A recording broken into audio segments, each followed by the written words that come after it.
As the Kansas City Chiefs released their initial 53-man roster yesterday, today they started to piece together their practice squad. And we're going to dig a little bit deeper into everyone that was brought together in this group and analyze it all in all. But before we do dive into that, please be sure you subscribe to the channel and like this video, as I'm going to keep you up to date on anything Kansas City Chief related that you do not want to miss out on. And without further ado, let's talk about the practice squad. So I'm going to keep it honest with you guys when we discuss this practice squad. I'm not going to hype anything up and be like, this player has the potential to be an all-star, all-pro, MVP type caliber player.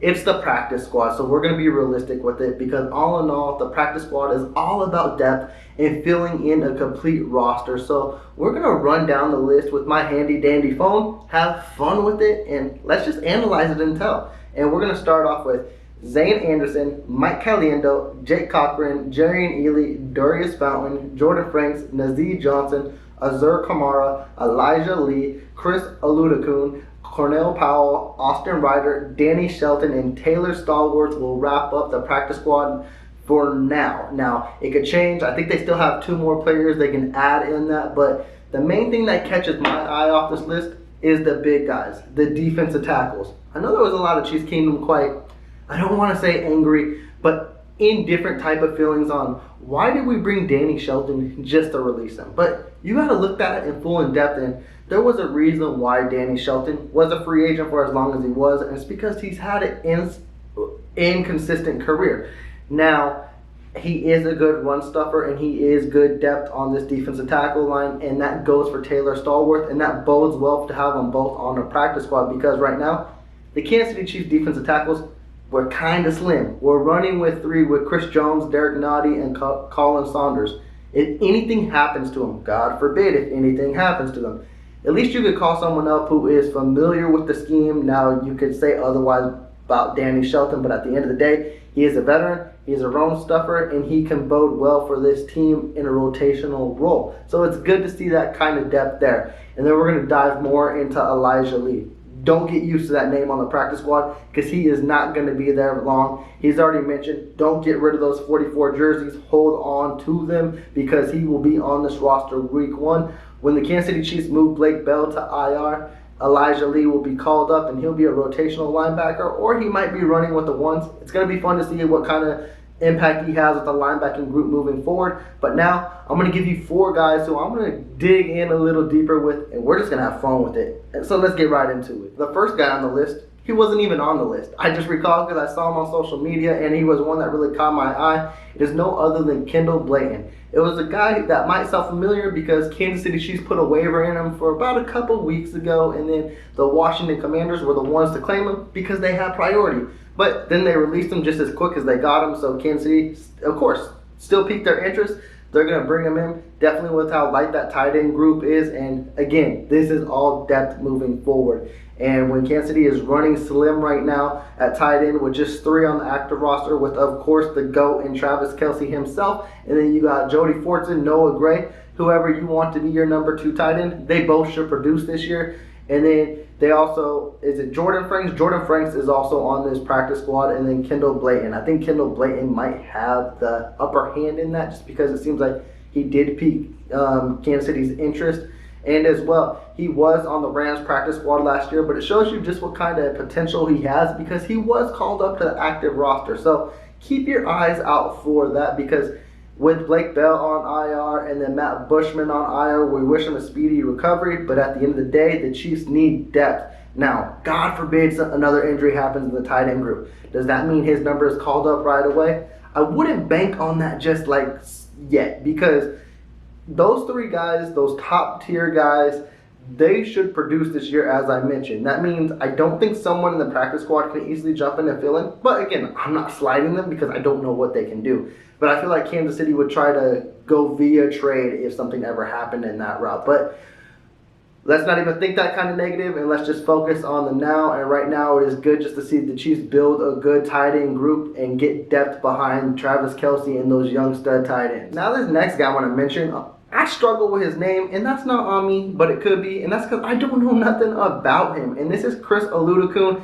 and If I'm pronouncing it wrong, give me the enunciations in the comments because I need to learn a name if he's definitely going to be on this Kansas City Chiefs roster. But what's more mind-boggling than me trying to pronounce his name is why is Kansas City running with 4 quarterbacks? And I know it's on the practice squad, but I just can't tie together everything with that. I couldn't even tie myself together getting 3 quarterbacks on the roster. I mean, I can make do with, yeah, I understand Shane Buechele is someone they didn't want to lose because if they released him, someone would definitely claim him. And then they don't want to release Chad Henne because, hey, he's a veteran presence. If something ever happens to Mahomes, which I got to stop talking about injuries, but, hey, let's just, like, if something did, you have that veteran presence where it would be a huge drop-off. Let's not be wrong, but Matt Moore has filled in and Chad Henne has filled in well, and they still won games. So I understand all that. I just don't understand when I try to look too much into Chris Oladokun on a what is his need on the offense. Because my main thing is, like, you bring him in to groom him and then try to mold him into a potential backup quarterback, but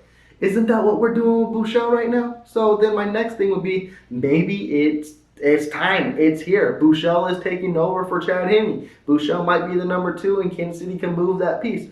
Who knows? I highly doubt it because it probably would have happened by now. So that doesn't make no sense either.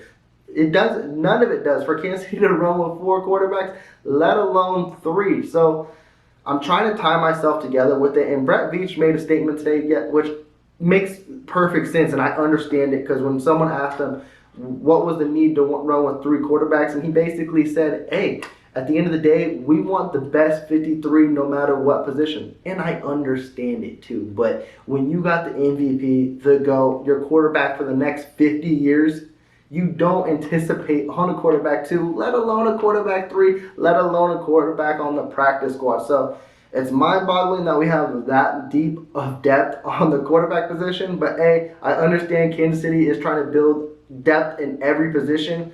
This one is just hard to tie my brain around, but maybe in the coming weeks or coming days, it'll all make more sense. Now, one of my favorite pass rushers this preseason has been Azur Kamara, and I was unfortunate to see him, most likely disappointed to see him released, but I understand because I don't even want to say there's really depth, but there was better players than him. But at the end of the day, he had an impressive training camp and an impressive preseason where I thought maybe he can edge out guys like a Joshua Kando or a Malik Herring, guys like that. I thought that was a possibility, but I was wrong. I was incorrect. Nonetheless, it's good to see him on the practice squad, and I'm surprised no one nabbed him up because he has shown even production with the Cowboys too. He's been that guy where he's been a training camp stud, and he's been a preseason type of guy where he knows how to get pass rushes, get to the quarterbacks, bull rushes, and get sacks. So I'm glad to see him on the roster and basically nurture and perfect his technique too, to maybe one day he can be that rotational guy for the Kansas City Chiefs moving forward.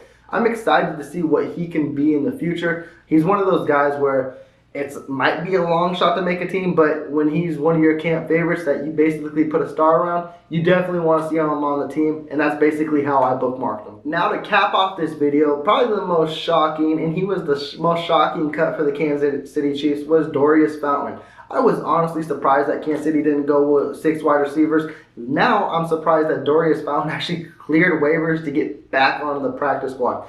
This is a great move by the Kansas City Chiefs because this is a kid who has been on the active roster, and again, like, if something unfortunate happens, you can call him up. He knows the system. He's been with this team now for 2+ years, and he has produced. He's a fighter. Like, every time he touches the ball, he makes a play, and he gets positive yardage too. He's definitely someone I'm rooting for. And then when you see him on Twitter shouting out a guy like Shane Buechele, who they've been roommates, and he has loved seeing how great he has performed on a day that he was cut too, just shows you the type of character Fountain has, and that is a great teammate, and is definitely someone Kansas City viewed on their team and that Chiefs Kingdom loves, and hopefully he can find his way back on the active roster. I definitely think he's getting very close to solidifying one of those spots, and I definitely think it'll be like last year, maybe sooner rather than later. He'll get back on that Kansas City Chiefs roster. But with that, Chiefs Kingdom, this was a shorter video, but we covered the practice squad.